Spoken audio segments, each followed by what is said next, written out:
ನೋಡೋದು ಮಜಾ ಮಾಡೋದೇ ವಿನಃ ಕಟ್ಟಿಕೊಂಡು ಸಂಸಾರ ಮಾಡೋದಲ್ಲ.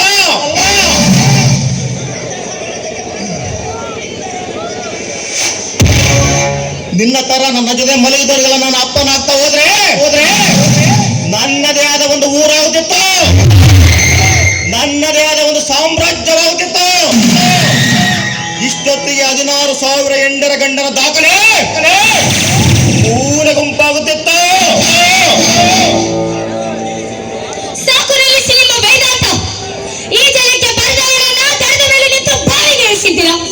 ಈಗ ನಡು ನೀರಿನಲ್ಲಿ ಕೈ ಬಿಡ್ತಾ ಇದ್ದೀರಾ.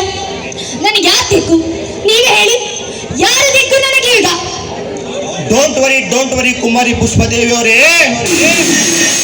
ನೀನಿನ್ನು ಜೀವನದಲ್ಲಿ ಏನನ್ನೂ ಅನುಭವಿಸಿಲ್ಲ. ನೀನು ಅನುಭವಿಸಬೇಕಾಗಿರೋದು ಸಾಕಷ್ಟು ಇದೆ. ಇಷ್ಟಕ್ಕೆ ಈಗ ಆಡಿದರೆ ಹೇಗೆ? ನೀ ನನಗೆ ಒಲಿದರು ಚೆನ್ನ, ಮುನಿದರು ಚೆನ್ನ, ನೀನೇನೇ ಆದರೂ ನನಗದು ಚೆನ್ನ. ಸುಮ್ಮನೆ ಆಟ ಮಾಡದೆ ಈ ಮದನ ಕಾಮರಾಜನ ಕೆನ್ನೆಗೆ ಹೊತ್ತು ಒಂದೇ ಒಂದು ಸಿಹಿಯಾದ ಮುತ್ತು.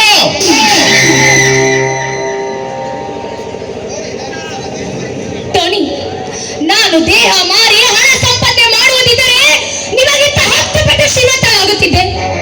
ಆದರೆ ಅದು ನನಗೆ ಬೇಕಾಗಿಲ್ಲ. ಅಂತ ಆಸೆ ದುರಾಸೆ ಕೂಡ ನನಗಿಲ್ಲ. ನನಗೆ ನೀವು ಬೇಕು, ನಿಮ್ಮ ಪ್ರೀತಿ ಬೇಕು. ನೋಡಿ, ದಯವಿಟ್ಟು ನನ್ನನ್ನು ದೂರ ಮಾಡಬೇಡಿ. ನಿಮ್ಮ ಕಾಲು ಹಿಡಿದು ಬೇಡಿಕೊಳ್ತೀನಿ. ಇಂತಹ ಬಣ್ಣದ ಮಾತಿನ ಮಸುಳೆ ಕಣ್ಣೀರಿಗೆ ಬಗ್ಗೋನಲ್ಲ ಕಣೆ ಈ ಬಿಗ್ ಬಾಸ್. ನನ್ನ ಮೇಲೆ ನಿನಗೆ ಅಷ್ಟೊಂದು ಆಸೆ ಇದ್ದರೆ ಮದುವೆ ಸೊಲ್ಲು ಎಂಬ ಎತ್ತದೆ ಈಗಿರೋ ಪಿಂಡನ ಹತ್ತು ನೀರಿನಲ್ಲಿ ಹಾಕಿ ಮೊದಲು ನನ್ನ ತರ ಬಂದರೆ ನಿನ್ನ ಸಾಯವರೆಗೂ ನನ್ನ ಪಟ್ಟದ ಸೂಳೆಯನ್ನಾಗಿ ಇಟ್ಕೊಂತೀನಿ. ಇದರಲ್ಲೇನಾದ್ರೂ ಒಳಸಂಚು ಮಾಡಿದ್ದೆ ಆದರೆ ಆಡು ಹಗಲಲ್ಲೇ ನಿನ್ನ ತುಂಡಾಗಿ ಕತ್ತರಿಸಿ ನಾಯಿ ನರಿ ಹದ್ದುಗಳಿಗೆ ಮಾಂಸಂತರ್ಪಣೆ ಮಾಡುತ್ತೇನೆ. ಕಿಲ್ಲರ್ ಅಂತಾನೆ.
ನನಗೆ ಗೊತ್ತಿತ್ತು ಕಣೆ, ಆನೆ ಅಂತ ಇದ್ದರೆ ಹಳ್ಳಕ್ಕೆ ಬಿದ್ದೇ ಬೀಳುತ್ತೆ ಅಂದ ಮೇಲೆ ಹೊಲಕ್ಕೆ ಬಂದಿರುವ ಹೆಣ್ಣು ಫಲಭರಿತ ಮಾವಿನ ಹಣ್ಣು. ನೀ ಇಂದಲ್ಲ ನಾಳೆ ಆ ಆಂಟೋನಿ ತೋಡಿದ ಹಳ್ಳಕ್ಕೆ ಬಿದ್ದೇ ಬೀಳ್ತಿ ಅನ್ನೋದು ನನಗೆ ಮೊದಲೇ ಗೊತ್ತಿತ್ತು ಕಣೆ. ಒಂದೊಂದು ದಿನ ನಾ ನಿನ್ನ ಮೈ ಮುಟ್ಟೋಕೆ ಬಂದರೆ ನೀ ಹೇಳಂದೆ ಈ ಹೂವು ಆಂಟೋನಿಯ ಪೂಜೆಗೆ ಸ್ವೀಕಾರ, ಅವನೇ ನನ್ನ ಜೀವನದ ಜೊತೆಗಾರ, ಸಿಂಗಾರ ಬಂಗಾರ ಅಂದ್ಯಲ್ಲ.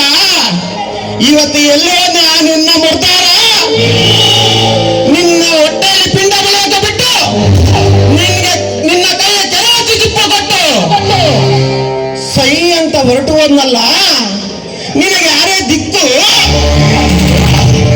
ಸಾಕು ನಿಲ್ಲಿಸಿ ನಿಮ್ಮ ಕೋಕದ ನಗು. ಈ ರೀತಿ ಗೈಗೈಸಿ ನಗುವುದು ಸರಿಯಲ್ಲ. ನಾನು ಈಗಾಗಲೇ ಸಾಕಷ್ಟು ನೊಂದಿದ್ದೇನೆ. ನೊಂದಿದ ಹೃದಯದ ಗಾಯದ ಮೇಲೆ ಮತ್ತಷ್ಟು ಗಾಯ ಎಳೆಬೇಡಿ. ಗಾಯ ಗಾಯ ಆಗಿರುವುದು ನಿನಗಲ್ಲ ಕಣೆ, ನಿನ್ನ ಮಾಜಿ ಪ್ರಿಯತಮ ಆಂಟೋನಿಗೆ. ಆ ಗಾಯಕ್ಕೆ ನುಣವಾಗಿ ಎಪ್ಪಿಟ್ಟು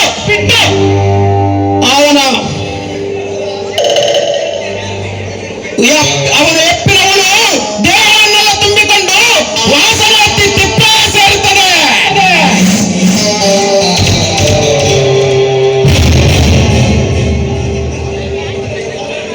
ಸಾಮ್ರಾಟ್, ನಿಮ್ಮ ಮಾತು ನನಗೆ ಅರ್ಥವಾಗ್ತಾ ಇಲ್ಲ. ಅರ್ಥವಾಗುವ ರೀತಿ ಆಕ್ಟಿಂಗ್ ಮಾಡೋದೇ ಈ ಸಾಮ್ರಾಟ್. ನೀನಿವತ್ತು ನನ್ನ ಮಾತಿಗೆ ಒಪ್ಪಿ ನಾ ಹೇಳುವಂತೆ ನೀ ಕೇಳುವುದಾದರೆ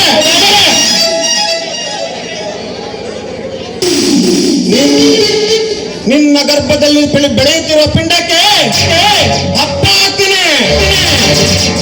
ಮದುವೆಯ ಮುಂಚೆ ಗರ್ಭವತಿಯಾದ ಸೂಳೆ ಎಂದು ಆಡಿಕೊಳ್ಳುವ ಬಾಯಿಂದ ನಿನ್ನ ಪಾರು ಮಾಡ್ತೀನಿ. ಆದಷ್ಟು ಬೇಗ ನಿನ್ನ ಕೊರಳಿಗೆ ಒಂದು ಮಾಂಗಲ್ಯ ಕಟ್ಟಿ ನಿನ್ನ ಮುತ್ತೈದೆ ಮಾಡ್ತೀನಿ. ಯೋಚನೆ ಮಾಡು. ಸಾಮ್ರಾಟ್ ಹೇಳುತ್ತಿರುವ ಮಾತು ಸತ್ಯವೇ, ಅಥವಾ ಇದರಲ್ಲಿ ಏನಾದ್ರೂ ಮೋಸ ಅಡಗಿರಬಹುದಾ? ಛೇ, ಅವನಾಗೆ ಬಂದು ನನ್ನ ಪ್ರೀತಿಯನ್ನು ಹವಣಿಸ್ತಿರಬೇಕಾದ್ರೆ ನಾನೇಕೆ ಬೇಡ ಅನ್ನಲಿ? ಆಯ್ತು, ನೋಡಿ ಸಾಮ್ರಾಟ್, ನಿಮ್ಮ ಮಾತಿಗೆ ನನ್ನ ಸಂಪೂರ್ಣ ಒಪ್ಪಿಗೆ ಇದೆ. ಸಾಮ್ರಾಟ್ ಜೊತೆಗೆ ತೆಗೆದುಕೊಂಡು ಆದಷ್ಟು ಬೇಗ ಆಂಟೋನಿ ಮೇಲೆ ಸೇಡು ತೀರಿಸಿಕೊಳ್ಳಬೇಕು. ಫಲಿಸಿತು ನನ್ನ ಬಹುದಿನದ ಮನದ ಆಕಾಂಕ್ಷೆ.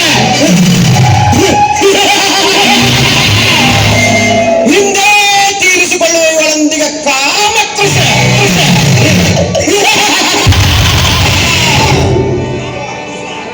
ಪುಷ್ಪ, ಆಂಟೋನಿ ಎಂದರೆ ಸಾಮಾನ್ಯದವನಲ್ಲ, ಅಜಾತ ಶತ್ರು. ಅವನನ್ನು ಒಮ್ಮೆಲೆ ಅಂತ್ಯ ಮಾಡಲು ಯಾರಿಂದಲೂ ಸಾಧ್ಯವಿಲ್ಲ. ಹಂತವಾಗಿ ಅವನ ಬಲ ತಗ್ಗಿಸಿ ಅಂತ್ಯ ಕಾರ್ಯ ನೆರವೇರಿಸಬೇಕು.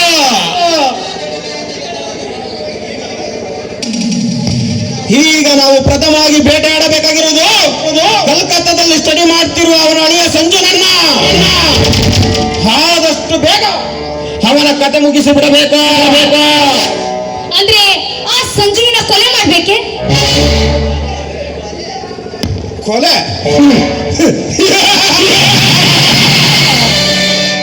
ಮಾಡಿದರೆ 4 ದಿನ 10 ಸುಮ್ಮನಾಗಬಹುದು. ಬಟ್ ನಾವು ಆ ರೀತಿ ಮಾಡಬಾರದು. ಅವನನ್ನು ಜೀವಂತ ಶವ ಮಾಡಬೇಕು. ಅದಕ್ಕಾಗಿ ನಾಳೆ ನಾವು ಕೋಲ್ಕತ್ತಾಗೆ ಹೋಗೋಣ. ಅಲ್ಲಿ ನಾ ಹೇಳಿದಂತೆ ನೀ ಅಭಿನಯಿಸಿ ನೀ ನಿನ್ನ ಸುಂದರ ಚೆಲುವಿನ ಬಲೆಯೆಲ್ಲವನ್ನು ಬಳಸಿಕೊಂಡು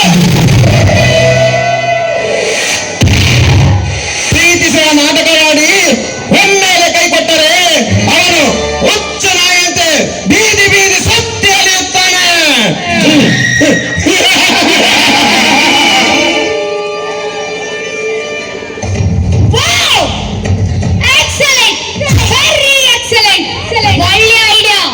ಒಳ್ಳೆಯ ಐಡಿಯಾವನ್ನು ತೆಗೆದುಕೊಂಡಿದ್ದೀರಾ. ಚಂದ್ರವದನ ಇಂದಿಗಾದ್ರೂ ತಿಳಿಯುತ್ತಲ್ಲ ನನ್ನ ಈ ವರ್ತನೆ. ಇದು ಕಂಪ್ಯೂಟರ್ ಬ್ರೈನ್. ಈ ಬ್ರೈನ್ಗೆ ಸಿದ್ಧವಾಗಿದೆ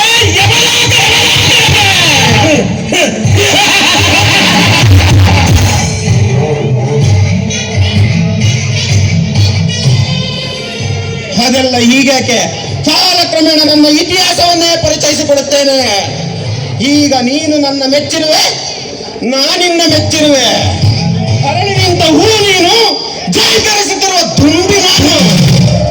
ಇನ್ನಾದರೂ ಕರುಣಬಾರದ ಪ್ರಿಯೆ, ಮಧುಮಕರಂದ ನುಡಿಸಿ ಸಂತೈಸುವ ಆಸೆ ನಿನ್ನಲ್ಲವೇನ? ಆಸೆಗೇನು ರಾಜ, ಆಸೆ ಬೇಕಾದಷ್ಟಿದೆ. ಆದರೆ ಈಗಾಗಲೇ ಮೋಸ ಹೋಗಿದೆನಲ್ಲವೇ, ಮತ್ತೆ ಮೋಸ ಹೋಗದಂತೆ ನೋಡಿಕೊಳ್ಳಬೇಕಲ್ಲವೇ, ಅದಕ್ಕಾಗಿ ಹೇಳಿದೆ. ಮೋಸ?